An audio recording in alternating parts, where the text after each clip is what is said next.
So that's interesting. I was just listening to the radio and they played, I think, 2 hymns in a row. And then they played that song, which I never heard before. And it's pretty rare that I hear a hymn on the radio that I don't know. I assume it's a hymn from how repetitive it was and simple it was. I mean, I'm not trying to be rude. I mean, a hymn is designed for a crowd to sing. So they are easier to sing than solo pieces. And if we needed to define a hymn, you know, we've got verses and choruses and easy to sing for a crowd. I really miss hymns. They don't do them in church very much. They do what's called praise choruses. In the Catholic Church, they sing the Psalms or speak the Psalms. And those are choruses. Those aren't hymns. Of course, there are Catholic hymns and Protestant hymns, but they just don't sing them as much as they used to, and they aren't on the radio as often as they used to be either. But there's a few famous ones that are played, and that wasn't one. So I have a new hymn I could research and find out about it. Whenever we've got a word spelled like that, Hymn, we know we're talking about a Greek word. Using Y as a vowel is a giveaway. And unusual letter combinations like MN is another giveaway. I'm fascinated by words. I know a lot of people think only ideas or objects can be fascinating, but not a word. But to me, it's very interesting how some words are spelled and pronounced differently. Like HIM is pronounced the same way as HYMN. And one's from the Greek, one isn't. So I read this book a while back, and it traced particular words.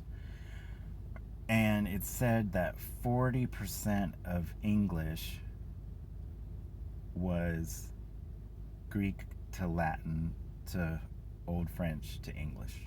40% of English took that route. And then it explored some words that went from Latin to French to English, but didn't start out as Greek. And a few words that went into Italian before they came to English, and a few words that many words that were Germanic. But if you think of English as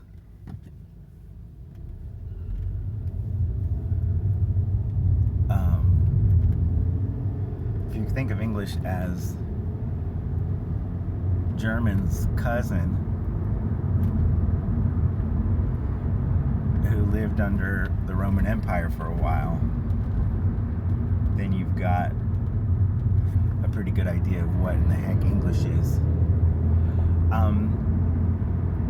The connection between English and French is fascinating to me because, to me, they're not pronounced alike at all. When I hear someone speaking real French, I can't imagine myself making hardly any of those sounds. And as far as an American speaker goes, you know, I can say, I can speak clearly if I want to. I can listen, and I'm interested in sounds and words and spellings and so forth, and I still cannot imagine speaking French. But apparently the connection between French and English as evidenced by the Norman conquest, is very strong. And a lot of the words came into English from the French. And apparently the Angles and the Anglo-Saxons and the Jutes and the Vandals and all those Germanic tribes had languages that were much more Germanic, and then when the Normans French took over, then a lot of the words made their way into English from Old French. The famous example of that's used to illustrate that point is that the words for the animals are not French, and the words for the meals are French. So in other words, the rich people were the French people, or the people that had come from France, and were the overlords of the people that were already in England. And so the people that raised the animals called them pig, cow, chicken, and the people that ate them, the rich people who had more meat than the poor people, called them pork, beef, and poulet, poultry. So that's just a good illustration of what happened after the Norman conquest that changed English forever. But the earlier infusion of how Greek words came into Latin and Latin words came into English, that's pretty mysterious to me, but always something I'd like to understand. Each of those transition periods from Greek to Latin. So if we wanted to study that, we would study the New Testament into the Vulgate, and then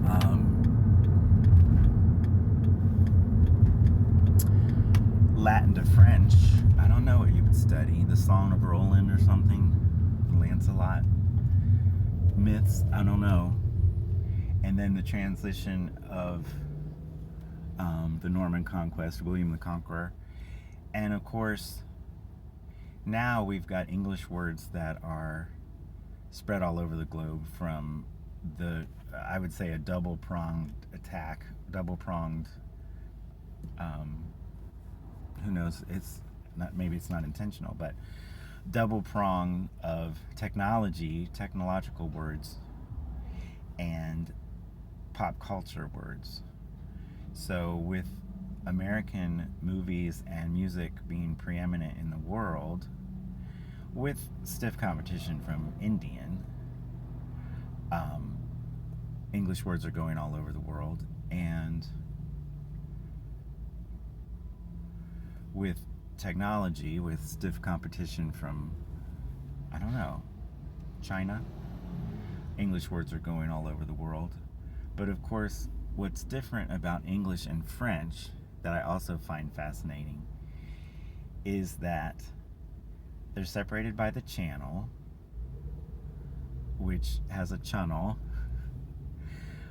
which is the same word as canal, kind of, it's from that word. But France, apparently, I'd like to Google that again, but apparently France legislates the words that are considered French. So there's a reticence to just accept every word.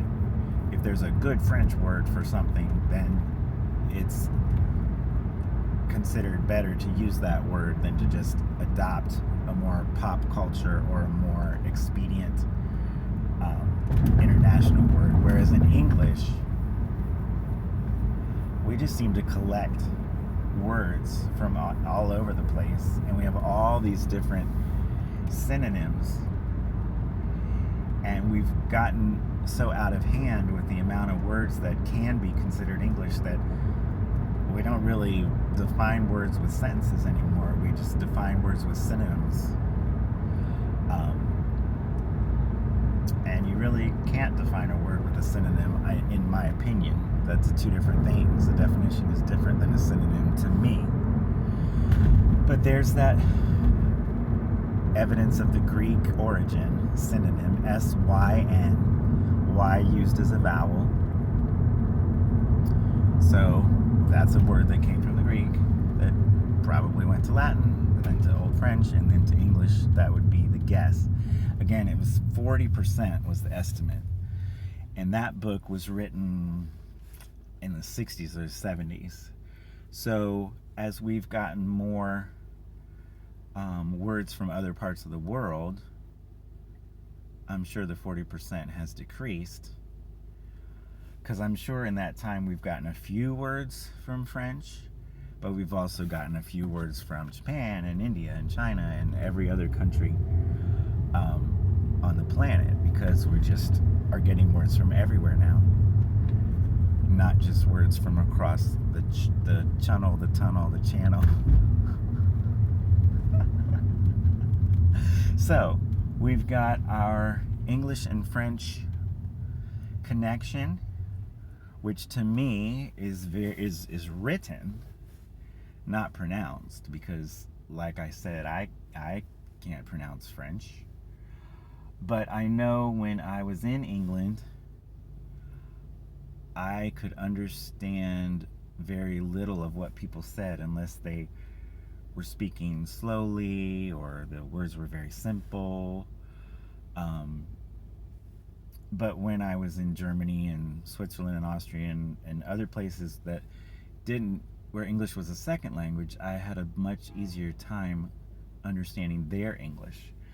So as far as if words are shared from the written form or if they're shared from the verbal form, that makes a big difference in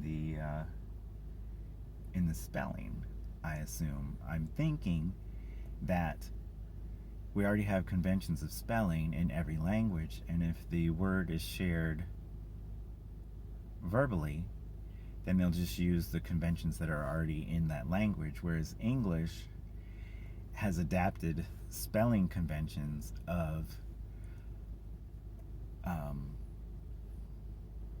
Greek transliteration.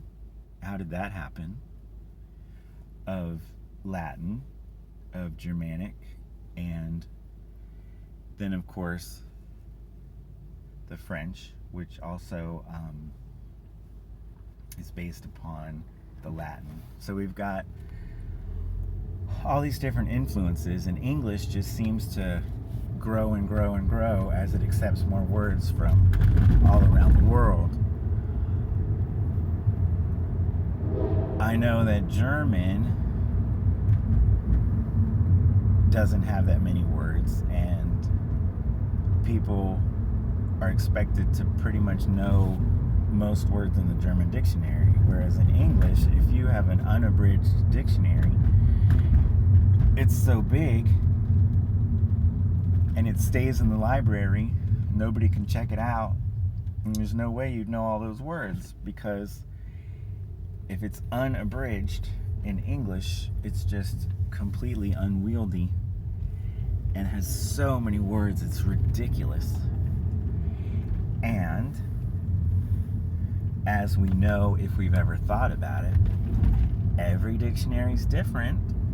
So if something is officially a word in a language and there's no official body like a legislative body in France to decide, then it's up in the air, right? It's your opinion.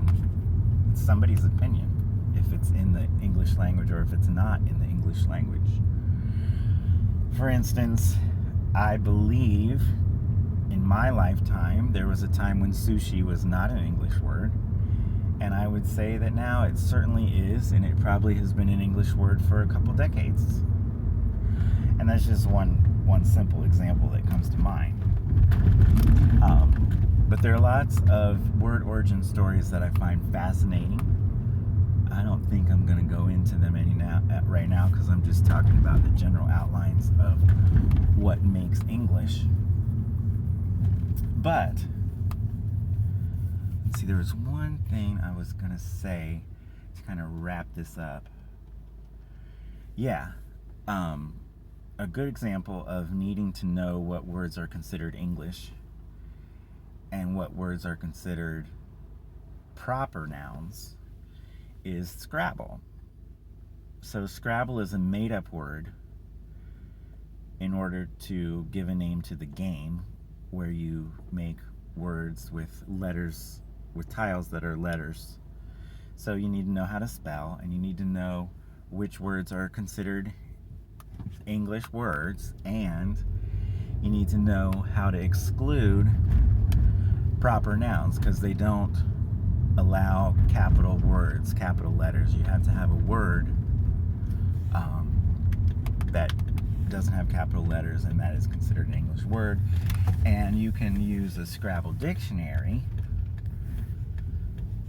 or you can use, whatever dictionary, or you can just decide, hey, nobody else at the table thinks that's a real word, you can't use that word. Or maybe you need some kind of proof, depending on who you're going to believe as to what makes that an English word and what makes that not an English word. But that dictionary has this one glaring error, and that is it includes the name, and there you go, you can't have any names, you can't have capital nouns, can't have proper nouns. Includes the name Ra, R-A, which is one of the Egyptian sun gods. And it doesn't include lots of other gods, small g, because they start with capital letters, but it includes that one. So even there, we've got the authority, like who makes the decision if something is a word or if something is gibberish, right? Somebody needed to come up with the word Scrabble to sell this game, and it sounds a lot like scramble, and people were used to word scrambles. And I think it's a great word. It kind of describes the game itself. But the word English, all it expresses that I know is Angles. We had the Angles, who were a Germanic tribe, and they lived in England, and they spoke English.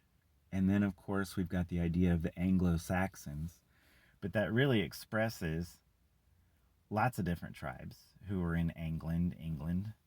And then that language made its way over many countries, and of course across the Atlantic to where I am in the United States.